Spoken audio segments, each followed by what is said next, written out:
Oui, bonjour à tous. Je vais vous présenter un tout petit extrait de l'étude que nous avons menée au LEM Biotech en partenariat avec le LEM Recherche. Cette étude fait partie d'une volonté d'essayer de comprendre un petit peu les thérapeutiques innovantes pour le futur. Et nous avions, Marc en a parlé, et déjà fait une étude sur la thérapie cellulaire. Donc aujourd'hui, je vais vous présenter quelques extraits de cette étude. Donc pour les nanotechnologies, vous savez que les nanotechnologies sont utilisées dans le domaine de l'aviation, dans le domaine des voitures, mais aussi depuis plus récemment, je dirais, dans le domaine de la recherche appliquée à la santé. Donc il s'agit de la recherche et du développement qui a pour but la création de structures, dispositifs, systèmes, et là on va au-delà du médicament, donc de structures qui sont comprises entre 1 et 100 nanomètres, c'est-à-dire la taille d'un virus, d'une nanoparticule, d'un nanotube de carbone et de quelques liposomes. Nous avons mis les liposomes au sein de cette étude. Mais aussi il s'agit des éléments dont la miniaturisation leur confère de nouvelles propriétés. Comme dans tout domaine, et on en a beaucoup parlé ce matin, il faut des partenariats privés-publics, mais aussi il faut, et Madame Dautry en parlait, mettre des compétences complémentaires différentes, les associer pour essayer d'avancer et de faire le grand pas. Et donc, il est évident que dans ce domaine-là, on a aussi besoin d'avoir, comme d'habitude, la biologie, la clinique, la chimie, mais aussi, surtout, la physique. Donc, dans le domaine appliqué à la médecine, bien sûr, j'imagine que ça va, il y a le diagnostic in vitro, diagnostic in vivo, donc avec des marqueurs d'imagerie qui permettent une miniaturisation des éléments, mais surtout des diagnostics plus précoces, un certain nombre de dispositifs dont des sondes endoscopiques. Il y a des thérapeutiques, alors essentiellement, comme vous le verrez, ce sont ce qu'on appelle des drug delivery systems, pas toujours facile à traduire, et aussi des dispositifs, et puis aussi dans un domaine bien particulier qui sont des nanoparticules de fer ou autres qui peuvent être stimulés à l'extérieur et qui sont essentiellement utilisés en cancérologie.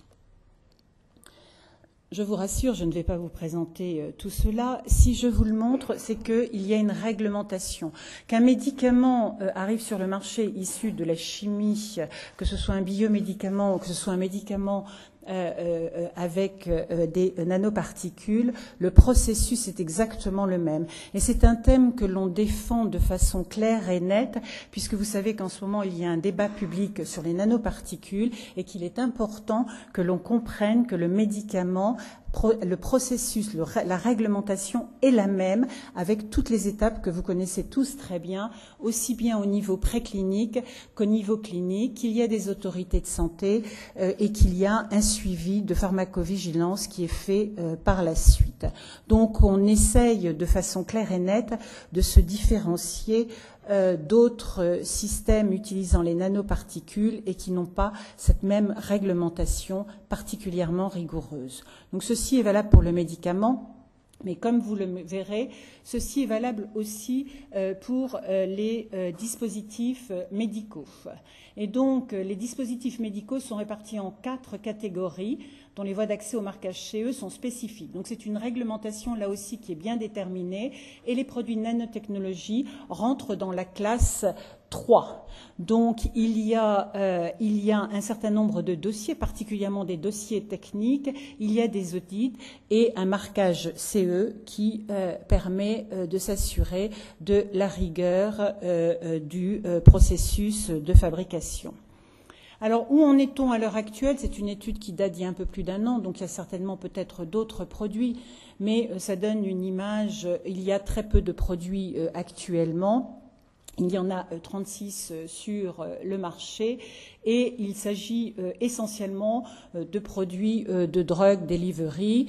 Vous voyez les liposomes, vous pouvez penser à ambisome dans les infections fongiques, nanocristal, rabimune dans les préventions de rejet de greffe et autres outils qui sont utilisés.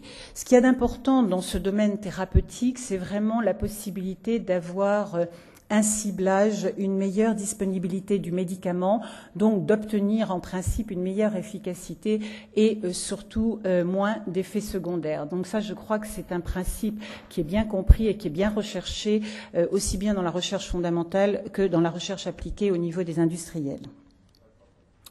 Au niveau des centres de recherche, il y a en France 3 grands centres de renommée internationale que vous voyez ici présents, mais il y a aussi d'autres centres à portée nationale et beaucoup d'unités qui, au sein de l'unité, peut travailler dans ce domaine-là. Et vous verrez dans l'étude, on a essayé d'être exhaustif, mais si par hasard nous avons oublié quelqu'un, surtout n'hésitez pas à nous le faire savoir pour que ça devienne de plus en plus exhaustif.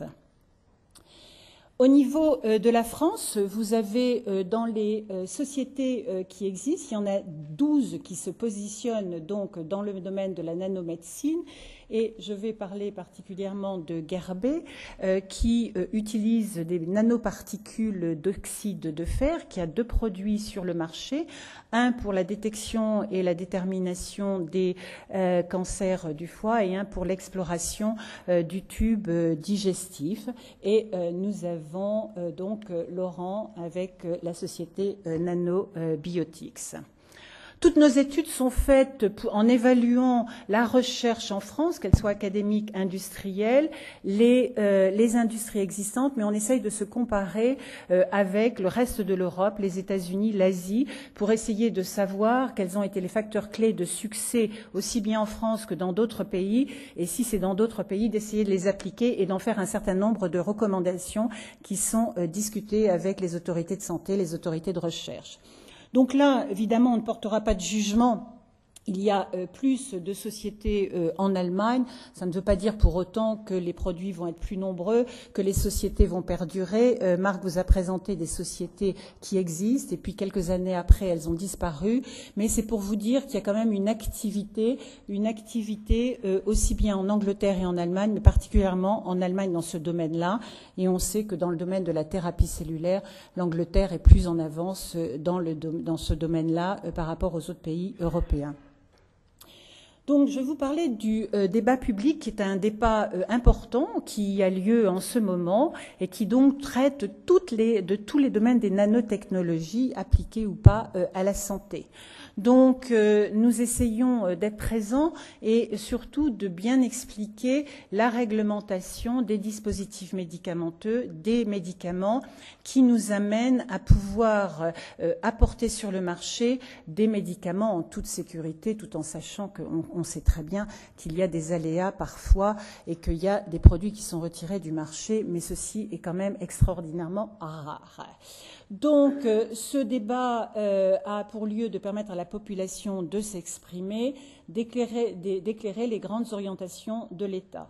Il y a déjà eu à Toulouse et aujourd'hui à Grenoble, et Lyon, Orsay, puis Paris, avec particulièrement des axes sur la médecine. Donc, celui qui a eu lieu à Toulouse, je ne sais pas si certains étaient là, je crois que ça a été assez houleux, assez difficile au départ, car il y a toujours quelques personnes un peu extrémistes qui sont contre ces nouvelles technologies, mais ce n'était pas propre au domaine de la santé. Et donc, nous œuvrons pour essayer de faire comprendre que la réglementation nous permet d'essayer d'éviter les écueils d'utilisation de nanoparticules. Merci.